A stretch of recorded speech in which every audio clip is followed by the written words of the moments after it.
On February 24th, 2022, Russia launched its full-scale invasion of Ukraine.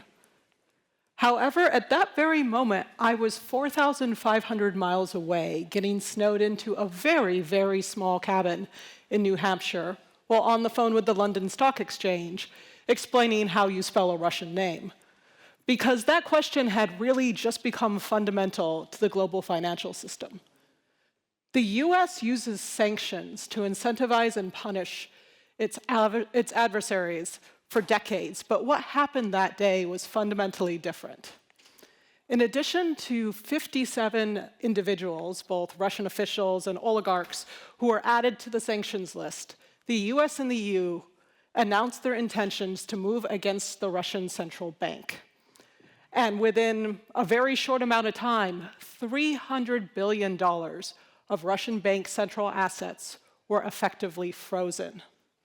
This unprecedented economic act changed the way we think about money, power, and warfare. Have you ever wondered what it actually means to sanction somebody? I mean, other than getting your name on a very, very public naughty list, like, what does it actually do? The government comes and they repo your yacht?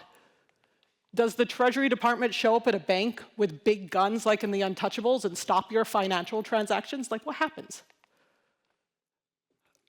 The truth is more beautiful, complex, and mundane. Underneath the global financial system that we use every day is infrastructure. And that infrastructure moves money from place to place. It's a high-velocity, high-volume, obscure labyrinth, and it's code. And that code is aging, both as a code base and in purpose, because the way we use money every day changes. So, what happens when you sanction someone? Their name gets added to a list. And that list is complicated and very long. And it's individuals, right? So if you think about a name and entity, names can be changed into what we think of as Roman letters in a myriad of different ways. And beyond that, there's issues. There's typos and forgeries and individual little cultural nuances. And fixing all of this at the speed and scale of the financial system, that's a really, really difficult AI problem. Because you can't make mistakes. If you stop too many transactions, the entire global financial system, everything that's underneath all of this stuff, it slows down to like an unacceptable rate, and people can't buy their coffee.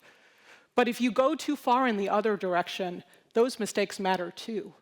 The reason Tamerlan Tsarnaev ended up getting back into this country at the border was because of a mistake in processing his name. So what happened on that day in February? What happens when you sanction someone? Their name does go on a list, and that list is passed through software to many, many compliance companies all over the world. And those compliance companies build software that goes into banks and financial institutions. And when you sanction someone, every dollar-denominated financial institution needs to check to make sure they are not facilitating the transfer of value to someone on that list for every transaction. Think about how often that happens each day, billions upon billions of times. So what if something goes wrong? That would have been, if Russia had found a way to get money through this net, that would have been an additional $300 billion for the Russian war effort. And what if the global financial system had just crashed, right? We've never done anything like this before, so it's just computer code. Computer code crashes. There's no, test sandbox that you tried beforehand. And that is why I was on the phone with the London Stock Exchange in the middle of a blizzard, because at the time I was the chief product officer for one of the very small number of companies that actually do all these identity checks inside the global financial system. And that company wasn't a company that you've heard of or is a household name. It was a small mid-market software company up the road in Somerville, Massachusetts, called Basis Tech. And Basis Tech was interesting for a lot of reasons, but one key reason. 50% of its revenue came from the public sector, and 50% of its revenue came from the private sector. 51-49, actually. We call companies that sell to both markets dual use. One code base, one company, two missions. And when we went and sold that company to private equity later that year, in talking to investors and potential acquirers, we noticed something.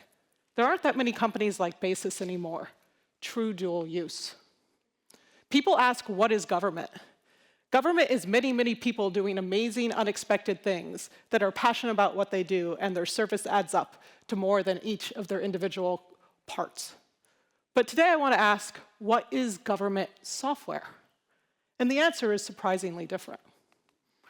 Today, government software is made for a particular purpose, often, or a particular application. The US federal government spends $100 billion a year on software and IT investments. And industry groups estimate that much less than a quarter of that goes to commercial software, like the kind of software you would buy. The rest is built bespoke for one user, one application, and it's used only once. We spend more than the GDP of some countries on software that we never reuse. It didn't always used to be like that. In the 80s and 90s, the brands that we all know and love, they built software for defense too, and they built products for defense. In fact, many of the underlying technologies that underpin our world were developed through things like DARPA's R&D programs, GPS, the internet, voice recognition, many of the chips on your laptop, these all came out of defense straight into the commercial sector. Because the things that the commercial sector needs and the things that the public sector needs are often the same thing. Now, of course, the government is a really terrible customer, so that's part of the problem, right?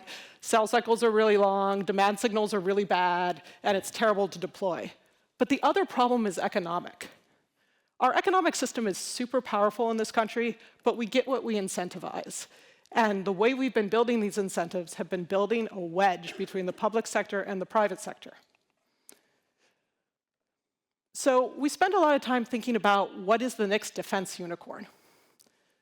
But some of the biggest problems in national security are not necessarily require the biggest companies to solve.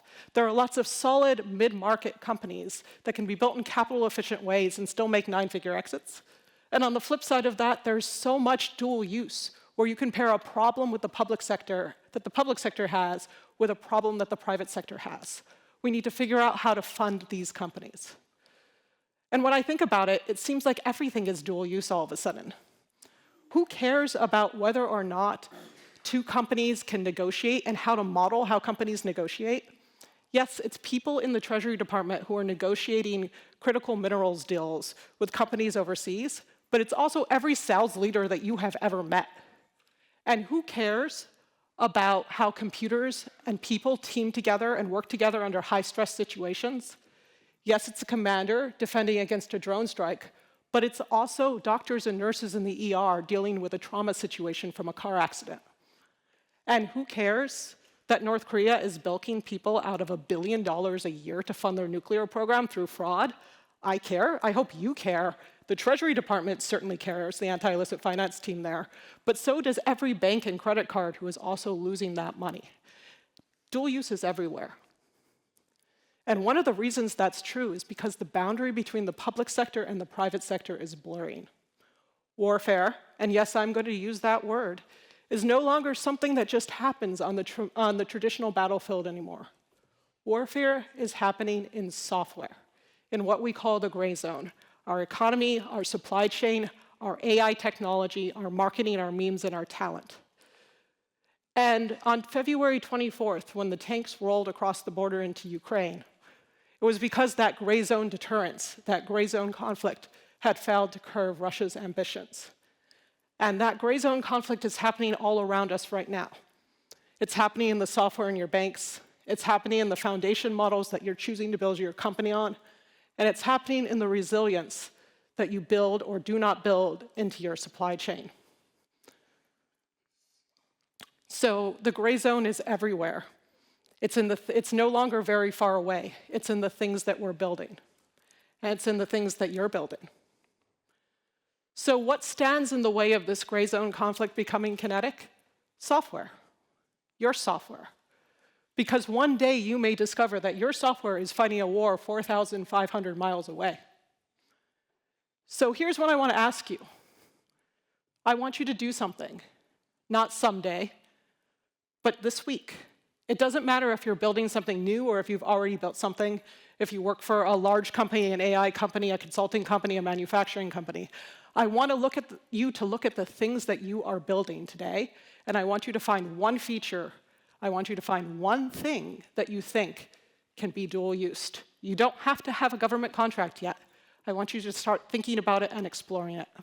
Because the people who asked this question are the people who built the things that we think of as foundational today. You know, GPS, speech recognition, the internet. And the people who will build what we think of as foundational tomorrow are the people who will ask that question. And they will help build a safer and more prosperous world for everyone. One code base, one company, two missions. Thank you.